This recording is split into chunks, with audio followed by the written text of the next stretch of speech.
Hello students, हम लोग chapter पढ़े धातु एवं अधातु यानी मेटल्स एंड नॉन मेटल्स। और आज की क्लास में हम लोग धातुओं के रासायनिक गुणों के बारे में देखेंगे। तो चलिए मैं यहाँ पे हेडिंग देता हूँ, धातुओं के रासायनिक गुण। धातुओं के रासायनिक गुण। चलिए देखते हैं। सबसे पहले हम लोग बात करेंगे कि धातुएं जब ऑक्सीजन के साथ अभिक्रिया करती हैं तो क्या होता है। तो मैं यहाँ पे हेडिंग देता हूँ, ऑक्सीजन के साथ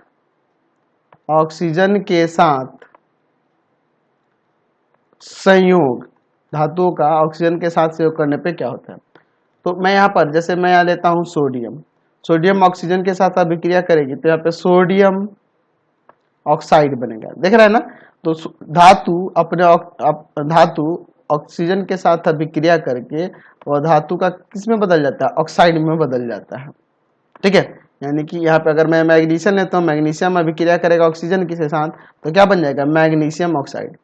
समझ गए ना। इसको संतुलित करने के लिए आप यहाँ 2 ले लो, यहाँ 2 ले लो, यहाँ पे 2 लगाते हो तो ऑक्सीजन के 2 परमाणु, ऑक्सीजन के 2 परमाणु, यहाँ सोडियम के आपके कितने हो गए, 4 हो गए, तो यहाँ पे 4 लगाना होगा, तो दोनों तरफ संतुलित हो गया। तो हम क्या देख रहे हैं कि धातुएं जो है ना ऑक्सीजन के साथ प्रयोग करके वो क्या करती है, धातु का ऑक्साइड बना लेती है। तो हम लोग यहाँ इसमें लिख सकते हैं कि सभी धातुएं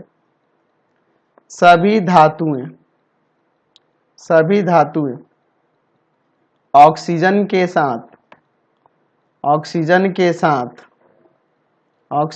साथ संयोग करके ऑक्साइड बनाती हैं, उस धातु का ऑक्साइड बनाती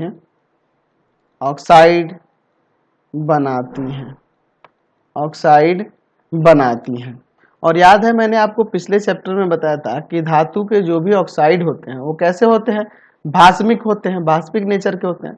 और भस्म जब जल में घुलेगा तो क्या करेगा, तो इसको हम लोग अभिक्रिया से कर देखते हैं। जैसे मैं यहाँ पे सोडियम का ही ऑक्साइड लेता हूँ, ये भास्मिक है, ये भास्मिक होता है, भास्मिक नेचर का होता है।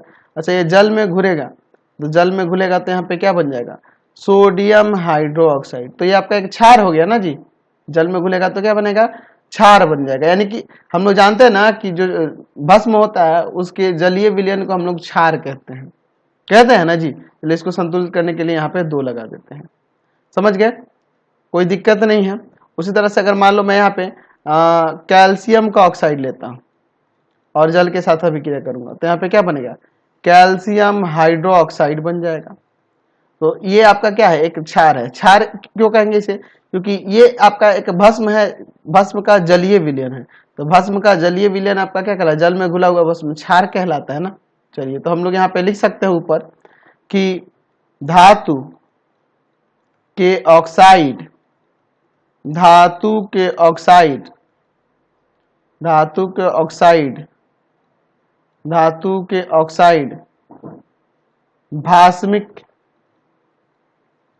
भास्मिक होते हैं। ठीक है, अच्छा, तो भास्मिक नेचर के होते हैं। अच्छा, ये कभी कभी धातु के ऑक्साइड, कुछ ऐसे भी धातु के ऑक्साइड है जो अम्लीय और भास्मिक दोनों नेचर के होते हैं। ठीक है, तो जो धातु के ऑक्साइड भास्मिक होंगे ना, वो क्या करेंगे, जल के साथ घुलकर क्या बनाते हैं, क्षार बनाते हैं। तो लिखेंगे धातु के भास्मिक ऑक्साइड जल में घुलकर क्षार बनाते हैं। ठीक है, अच्छा, कुछ धातुओं के जो ऑक्साइड होते हैं वो अम्लीय और भास्मिक दोनों गुणों के होते हैं। तो हम लोग लिख सकते हैं कि कुछ धातुओं के ऑक्साइड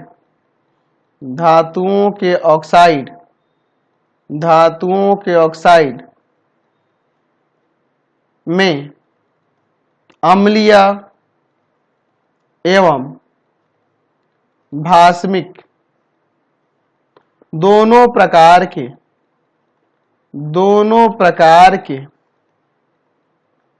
गुण रहते हैं। और जिनमें दोनों प्रकार के गुण होते हैं ना, उन्हें हम लोग द्विधर्मी ऑक्साइड कहते हैं। माने जिसमें अम्ल के भी गुण हो और भस्म के भी गुण हो, अम्लिक और भास्मिक दोनों प्रकार के गुण हो, तो उन्हें हम लोग द्विधर्मी ऑक्साइड कहेंगे। द्विधर्म यानी दो धर्म की तरफ, अम्लीय भी होते हैं या भास्मिक भी होते हैं। जैसे मैं यहाँ पर लेता हूं जिंक का ऑक्साइड, तो ये आपका ये जो जिंक का ऑक्साइड है या जिंक का ऑक्साइड, ये दोनों के नेचर को व्यक्त करता है, अम्लीय ऑक्साइड को भी और भास्मिक ऑक्साइड को भी। तो अगर हम लोग इसे HCl के साथ अभिक्रिया करा दें, क्या जिंक क्लोराइड बना लेगा, है ना, और प्लस में जल। ठीक है, तो क्या देख रहे हैं, ये आपका ऑक्साइड जो है जिंक ऑक्साइड, ये अम्लीय नेचर का भी है और भास्मिक नेचर का भी है। तो ये अम्ल के साथ भी अभिक्रिया कर ले रहा है और ये भस्म के साथ भी अभिक्रिया कर सकता है। भस्म जैसे मान लो हम लोग सोडियम हाइड्रोक्साइड ले लेते हैं और अभिक्रिया कर लेते हैं, तो यहाँ पर कह सकते हैं, यहाँ पे क्या बनेगा, सोडियम जिंक ऑक्साइड और प्लस में हाइड्रोजन। तो हम लोग क्या देख रहे हैं कि जो ऐसे धातु के ऑक्साइड जो अम्लीय और भास्मिक दोनों के गुण जिनमें होते हैं, यानी कि द्विधर्मी ऑक्साइड जो होते हैं, तो हम लोग लिख सकते हैं कि द्विधर्मी ऑक्साइड, द्विधर्मी ऑक्साइड, द्विधर्मी ऑक्साइड, द्विधर्मी ऑक्साइड अम्ल तथा भस्म दोनों के साथ अभिक्रिया कर सकते हैं।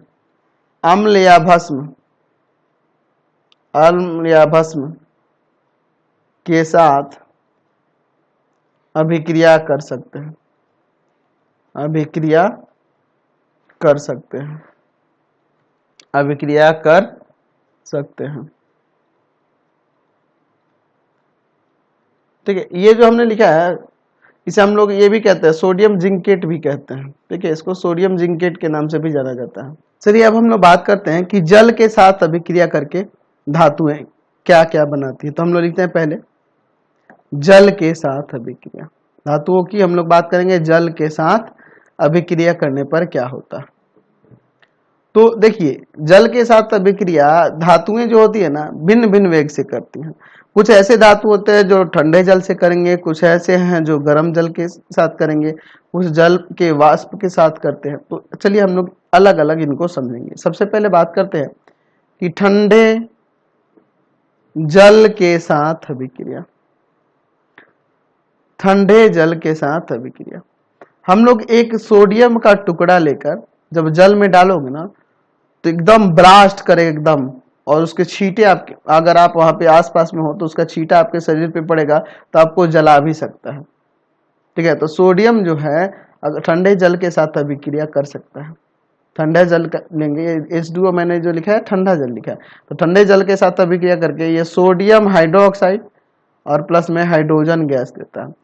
ठीक है, समझ गया ना। उसी तरह से मैं यहाँ पर लेता हूँ, इसको संतुलित करने के लिए काम करो, यहाँ 2 लगा दो, यहाँ भी 2 लगाएंगे और यहाँ भी 2 लगाएंगे। जैसे मैं अब लेता हूँ पोटेशियम, पोटेशियम की जल के साथ अभिक्रिया करेंगे तो यहाँ पोटेशियम हाइड्रोक्साइड और प्लस में हाइड्रोजन गैस, यानी कि हाइड्रोजन गैस मुक्त होता है जल के साथ अभिक्रिया होने पर। ठीक है, तो ये ठंडे जल के साथ अभिक्रिया कर रहे हैं, सोडियम हुआ या फिर पोटेशियम हुआ, ये ठंडे जल के साथ अभिक्रिया। इसको संतुलित करने के लिए यहाँ 2 2 2 लगा देते हैं। तो ध्यान रखना है कि ठंडे जल के साथ अभिक्रिया करने वाले कौन कौन से हैं, सोडियम हुआ, पोटेशियम हुआ, कैल्शियम हुआ, ये सब क्या है ठंडे जल के साथ अभिक्रिया करते हैं। और ये अभिक्रिया के फलस्वरूप क्या हमें दिख रहा है, इतनी उष्मा देते हैं, बहुत ज्यादा उष्मा देते हैं इनसे। ठीक है, उष्मा उत्पन्न होती है और उसके साथ साथ हाइड्रोजन गैस भी उत्पन्न होती है और उस धातु के हाइड्रोक्साइड भी बनते हैं। समझ गया।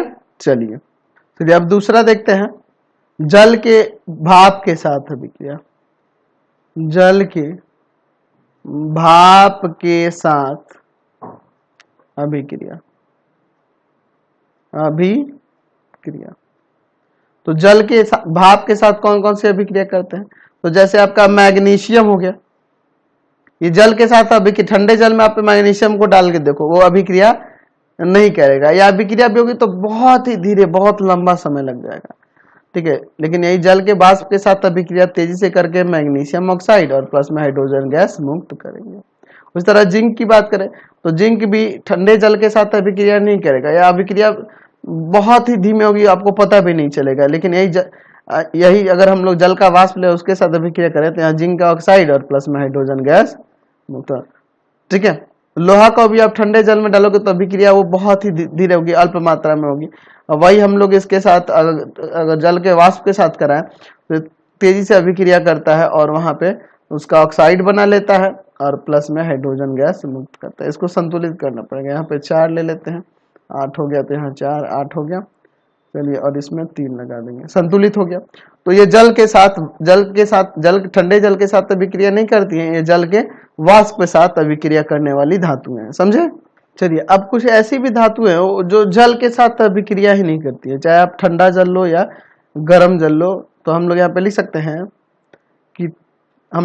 हैं कि कॉपर हुआ, मरकरी हुआ,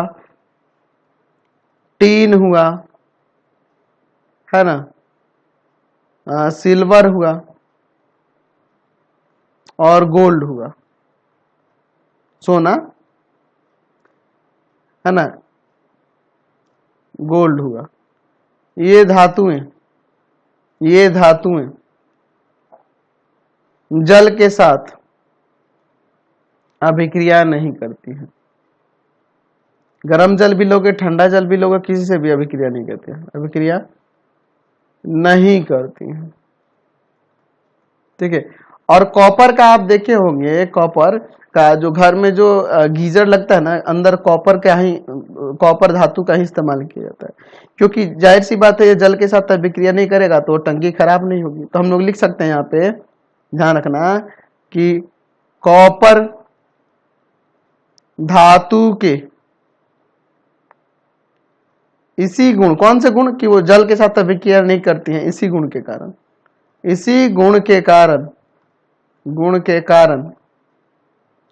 इसका उपयोग गरम जल की टंकी के निर्माण में किया जाता है, ठीक है, इसी गुण के कारण। लेकिन लोहा का इस्तेमाल करेंगे तो जल्दी से अभिक्रिया कर लेंगे ना। अभी मैंने बताया कि जल के वाष्प के साथ अभिक्रिया करते तो खराब हो जाएगा, जल्दी गल जाएगा, उसके धातु के ऑक्साइड बनने लगेंगे और नष्ट हो जाएगा जल्दी ही, समझ गया ना। तो इसीलिए हम लोग कॉपर का ही इस्तेमाल करते हैं। चलिए अब हम लोग देखते हैं धातुओं की अम्लों के साथ अभिक्रिया करने पे क्या होता है। तो चलिए मैं यहाँ पे लिख देता हूं, अम्लों के साथ अभिक्रिया। तो धातु जो है अम्ल के साथ अभिक्रिया करके क्या करते हैं जी, हाइड्रोजन गैस मुक्त करते हैं, ठीक है। हम लोग लिख सकते हैं कि धातुएं प्रायः अम्लों के साथ अभिक्रिया करके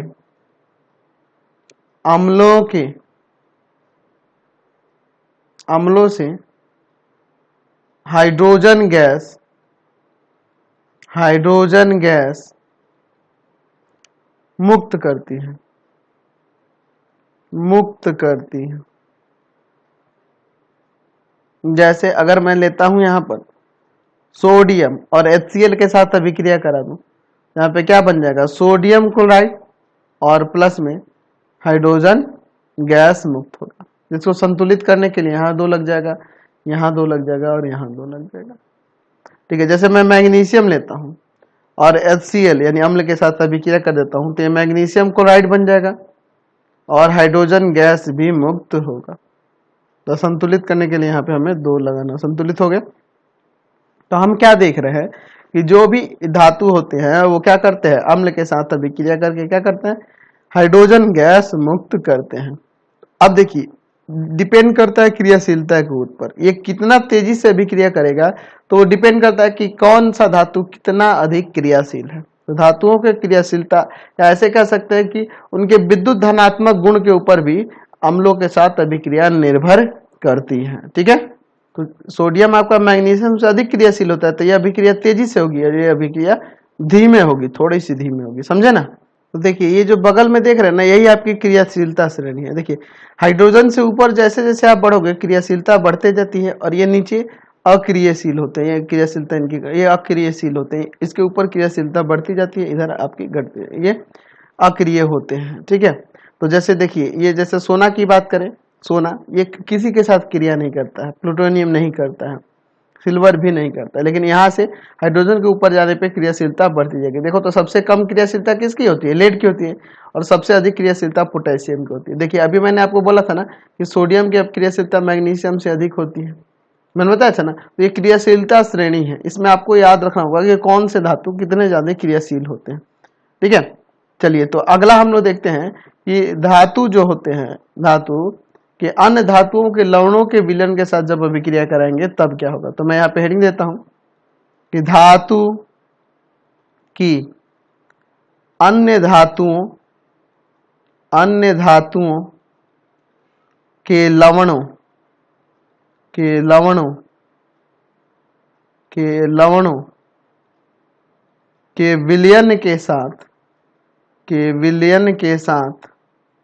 विलयन के साथ अभिक्रिया।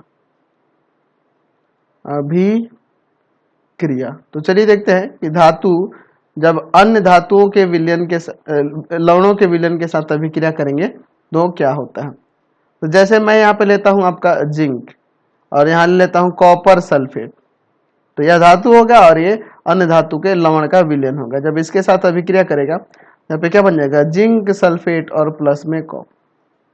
तो मैं यहाँ पे क्या देख रहा हूँ, कॉपर आपका धातु होगा, ठोस के रूप में होगा, तो नीचे की तरफ तीर होगा। यहाँ देखिए मैं क्या देख रहा हूँ कि जिंक, देखिए आप क्रियाशीलता श्रेणी में देखो जिंक कहाँ पे है, जिंक ये रहा। कॉपर देखो कहाँ है, कॉपर कहाँ है, इसी में होगा कॉपर कहीं पे, ये रहा। तो जाहिर सी बात है जिंक ज्यादा क्रियाशील है कॉपर से, तो ये कम क्रियाशील वाले को ये विस्थापित कर दिया है। ये जिंक अधिक क्रियाशील है तो ये कॉपर कम क्रियाशील है, इसको हटाकर इसकी जगह पर आ गया, विस्थापित कर दे रहा है। तो हम लोग लिख सकते हैं यहाँ पर कि क्रियाशीलता या क्रियाशील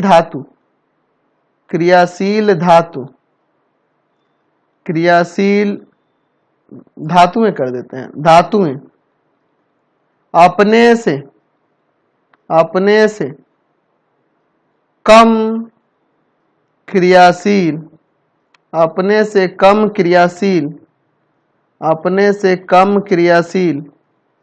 धातु के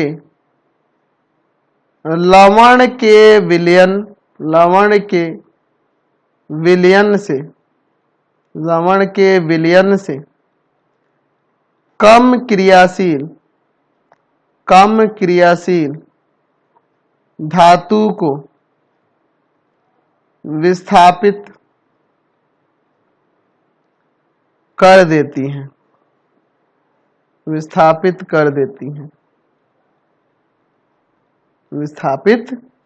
हैं, तो मैंने यहाँ पे देखा कि ये जिंक जो है आपका अधिक क्रियाशील है कॉपर से, तो ये कॉपर ये जो देख रहे हैं कॉपर सल्फेट, ये क्या है, यहाँ धातु के लवण का विलयन है। तो ये कॉपर को विस्थापित कर दिया जिंक, और यहाँ पे आ गया जिंक सल्फेट प्लस कॉपर बन गया। अच्छा, उसी तरह से मैं आयरन ले लेता हूँ, लोहा, अभिक्रिया करा देता हूँ कॉपर सल्फेट के साथ। तो आयरन देखो कहाँ है, इसमें ये रहा। तो ये भी आपके कॉपर से अधिक क्रियाशील है, तो कॉपर को विस्थापित कर देगा, यहाँ पे आयरन सल्फेट और प्लस में कॉपर बचेगा। कॉपर आपका धातु है इसलिए ठोस के रूप में होगा, और ये नीचे की तरफ मैंने दिखा दिया। तो देख रहे हैं ये क्या करता है इसमें कि जो अधिक क्रियाशील है वो कम क्रियाशील जो हमारे लवण का विलयन है, धातु के लवण का जो विलयन है, उसमें से कम क्रियाशील धातु को वो विस्थापित कर देगा, हटा देगा। समझ गए? तो कोई दिक्कत नहीं है, आप पहले इस क्रियाशीलता श्रेणी को याद रखना, इसको समझ लेना अच्छे तरीके से। ठीक है, चलिए तो इस वीडियो में इतना ही रहने देते हैं। नेक्स्ट वीडियो में हम लोग अधातु के बारे में बात करेंगे। आपको हमारे 3 चैनलों को सब्सक्राइब करना होगा। पहला है पाथफाइंडर क्लासेस छपरा, दूसरा है भारती भवन रविकांत सर,